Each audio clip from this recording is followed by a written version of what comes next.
ध्येय टीवी के daily MCQ कार्यक्रम में आप सबका स्वागत है और मैं हूं विवेक ओझा। इस कार्यक्रम में हम आईएएस, पीसीएस और अन्य प्रतियोगी परीक्षाओं के बहुविकल्पीय प्रश्नों पर चर्चा करते हैं। तो आइए शुरू करते हैं आज का पहला सवाल। निम्नलिखित में से किस देश के सबसे बड़े टेलीस्कोप से प्लूटो ग्रह के बारे में बड़ा खुलासा हुआ है? आपके ऑप्शंस हैं ए अमेरिका, बी ऑस्ट्रेलिया, सी भारत या फिर डी जर्मनी।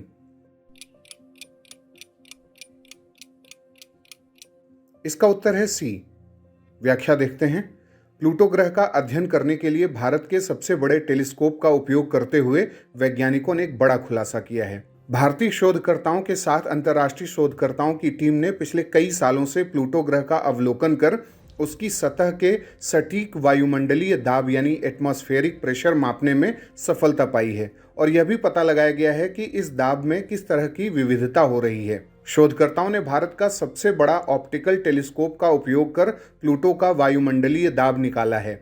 उन्होंने पाया है कि यह दाब पृथ्वी के समुद्र की औसत सतह से 80,000 गुना कम है। इसके लिए शोधकर्ताओं ने 2020 में नैनीताल के देवस्थल में स्थित देवस्थल ऑप्टिकल टेलीस्कोप और 1.3 मीटर का देवस्थल फास्ट ऑप्टिकल टेलीस्कोप का उपयोग किया था।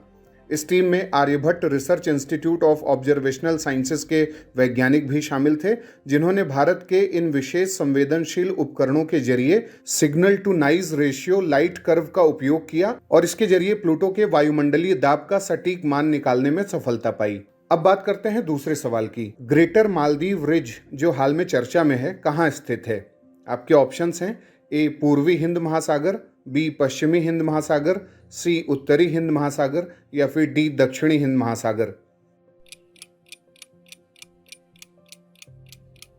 इसका उत्तर है बी। व्याख्या देखते हैं। भारत सरकार के विज्ञान और प्रौद्योगिकी विभाग के अधीन मुंबई स्थित स्वायत्त अनुसंधान संस्थान भारतीय भूचुंबकत्व संस्थान ने अपने अध्ययन में उपग्रह के जरिए प्राप्त की गई हाई रिजोल्यूशन ग्रेविटी डेटा की सहायता से पहली बार ग्रेटर मालदीव रिज के संभावित भूगर्भीय क्रॉस सेक्शन को तैयार किया है। इसके तहत भारतीय शोधकर्ताओं ने टेक्टोनिक डेवलपमेंट और ग्रेटर मालदीव रिज की प्रकृति का पता लगाया है। पश्चिमी हिंद महासागर में स्थित ग्रेटर मालदीव रिज की बहुत ही महत्वपूर्ण जियोडायनेमिक विशेषताएं रही हैं और इसका मूल कहाँ है, यह कई वैज्ञानिक बहस का केंद्र रहा है। यह अध्ययन मूल गोंडवाना लैंड के टूटने और इसके फैलाव के पुनर्निर्माण को समझने में सहायता कर सकता है, जिसके कारण महाद्वीपों का मौजूदा प्रारूप, महाद्वीपीय खंड और हिंद महासागर में महासागरीय घाटियां यानी जो ओशनिक वैलीज हैं उनका जो निर्माण हुआ है उसके बारे में पता चल सकता है। मालदीव रिज एक भूकंपीय रिज है।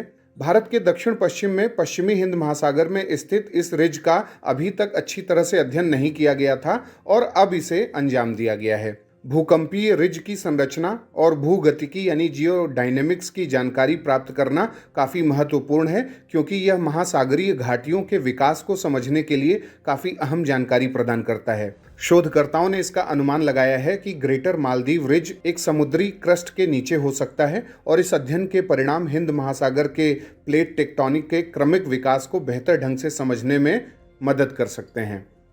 अब बात करते हैं तीसरे सवाल की। National institute of animal biotechnology जो हाल में सुर्खियों में है, कहाँ पर स्थित है? आपके ऑप्शंस हैं ए सूरत, बी चेन्नई, सी हैदराबाद या फिर डी नई दिल्ली। इसका उत्तर है सी यानी हैदराबाद। व्याख्या देखते हैं।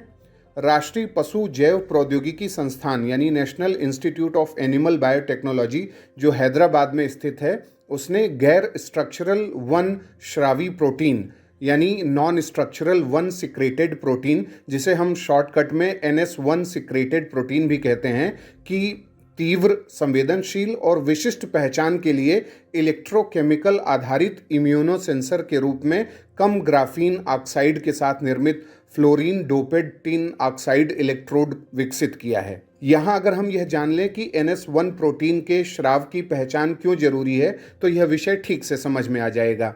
दरअसल NS1 protein DENV infected mammalian cell से सिक्रीट होते हैं और इन्फेक्टेड इंडिविजुअल्स के ब्लड स्ट्रीम में रिलीज कर दिए जाते हैं। जापानी इंसेफेलाइटिस और डेंगू में यही NS1 प्रोटीन बॉडी में सिक्रीट होता है, इसलिए इसकी क्विक पहचान जरूरी है। इसलिए national institute of animal biotechnology ने यह बायोमार्कर विकसित किया है।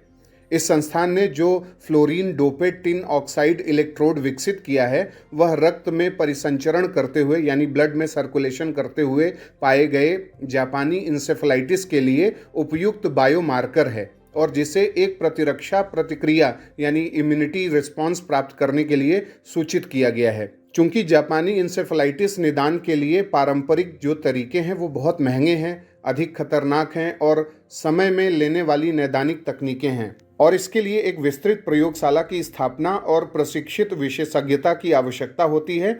ऐसे में विकसित बायोसेंसर इन कमियों से पार पाने में सक्षम हो सकता है। एंटीबॉडी के बजाय NS1 का पता लगाने का एक अतिरिक्त लाभ यह भी है क्योंकि एंटीजन संक्रमण के पहले दिन से मौजूद होता है और इसलिए जल्दी पता लगाने की सुविधा देता है। दूसरी ओर एंटीबॉडी संक्रमण के 4 से 5 दिन के बाद ही दिखाई देते हैं।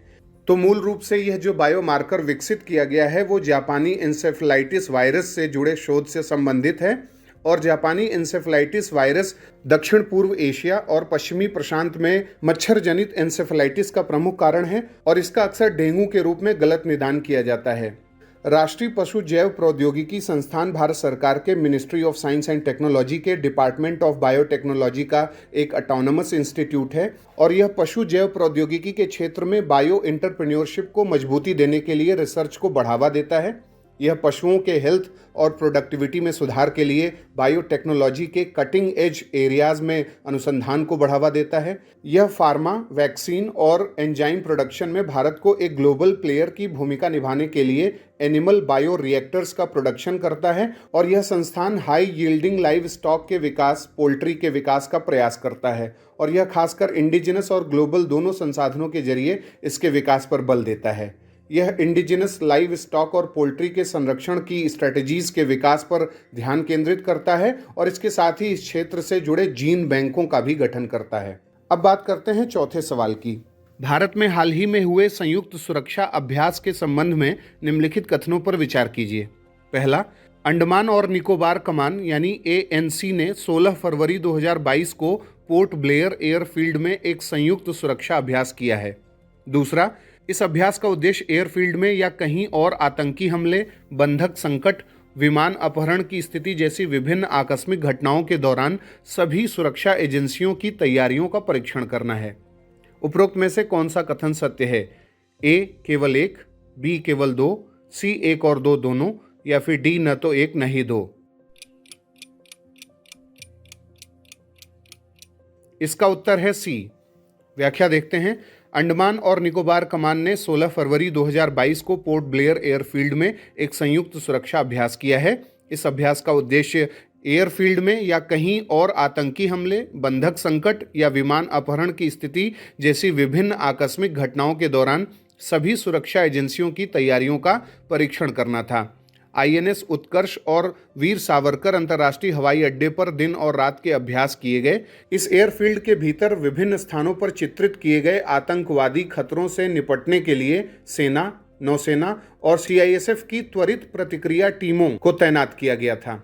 साथ ही NSG, घातक प्लाटून और मरीन कमांडो मार्कोस के विशेष बलों को भी त्वरित प्रतिक्रिया टीमों के साथ इस समन्वित ऑपरेशन के लिए जुटाया गया था। अब बात करते हैं आज के 5वें और अंतिम सवाल की। स्वामी रामकृष्ण परमहंस के संदर्भ में निम्नलिखित कथनों पर विचार कीजिए। पहला, उन्होंने मूर्ति पूजा को व्यर्थ बताते हुए निराकार ईश्वर की आराधना की बात की थी।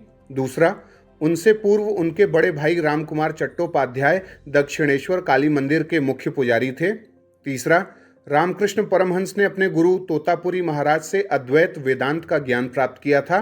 और चौथा, संन्यास ग्रहण करने के बाद वह रामकृष्ण परमहंस कहलाए। उपरोक्त में से कौन से कथन सत्य हैं? A 1, 2 और 3, B 2, 3 और 4, C 1, 3 और 4 या फिर D 1, 2, 3 और 4? इसका उत्तर है D। आज यानी 18 फरवरी को स्वामी रामकृष्ण परमहंस की बर्थ एनिवर्सरी है। स्वामी विवेकानंद के गुरु स्वामी रामकृष्ण परमहंस का जन्म बंगाल स्थित कामारपुकुर गांव में एक ब्राह्मण परिवार में 18 फरवरी 1836 को हुआ था। उनका बचपन का नाम गदाधर था। उनके पिता का नाम खुदीराम और मां का नाम चंद्रमणि देवी था। रामकृष्ण परमहंस एक महान संत और विचारक के रूप में जाने जाते हैं। रामकृष्ण परमहंस मानवता के पुजारी माने जाते हैं, जिन्होंने अपने जीवन काल में हर धर्म के लोगों की मदद की थी। कहा जाता है कि श्री रामकृष्ण परमहंस को काली माता के दर्शन ब्रह्मांड की माता के रूप में हुए थे। रामकृष्ण ने इस बारे में खुद बताया है कि घर द्वार मंदिर और सब कुछ अदृश्य हो गया, जैसे कहीं कुछ भी नहीं था, और मैंने एक अनंत तीर विहीन आलोक का सागर देखा। यह चेतना का सागर था, जिस दिशा में भी मैंने दूर दूर तक जहां भी देखा बस उज्जवल लहरें दिखाई दे रही थीं, जो एक के बाद एक मेरी तरफ आ रही थीं। रामकृष्ण परमहंस के दक्षिणेश्वर काली मंदिर से जुड़ने की कहानी कुछ यूं है कि वह अपने बड़े भाई रामकुमार के साथ जब कोलकाता आए थे, तब रामकुमार चट्टोपाध्याय को दक्षिणेश्वर काली मंदिर, जिसे रानी रासमणी द्वारा बनवाया गया था, के मुख्य पुजारी के रूप में नियुक्त किया गया था। रामकृष्ण परमहंस और उनके भांजे हृदय रामकुमार की सहायता करते थे। रामकृष्ण को देवी प्रतिमा को सजाने का दायित्व सौंपा गया था, लेकिन रामकुमार के निधन के बाद यह जिम्मेदारी रामकृष्ण को सौंपी गई और बताया जाता है कि वह अधिकतर मां काली की मूर्ति को ही निहारते रहते थे। स्वामी विवेकानंद ने उन्हीं के विजन को बढ़ावा देने के लिए रामकृष्ण मिशन की शुरुआत की थी। तो ये था आज का हमारा डेली एमसीक्यू कार्यक्रम। आपके 5 में से कितने सवाल सही हुए, कितने गलत हुए, आप हमें कमेंट बॉक्स में बताएं। आशा करते हैं कि ये कार्यक्रम आपके लिए उपयोगी साबित हो रहा होगा। अगले कार्यक्रम के साथ जल्द ही हाजिर होंगे। इजाजत दीजिए, नमस्कार। यूपीपीसीएस क्रैक करने का जबरदस्त टूल ध्येय आईएएस का कॉम्प्रिहेंसिव एक्सप्रेस टेस्ट सिर्फ 100 रुपए में, और साथ ही पाएं सब्जेक्ट वाइज आकलन, काउंसलिंग सेशन और एकेडमिक सपोर्ट। अपेयर करने के लिए नीचे डिस्क्रिप्शन बॉक्स में दिए गए लिंक पर क्लिक करें या ध्येय आईएएस ऑनलाइन ऐप को डाउनलोड करें।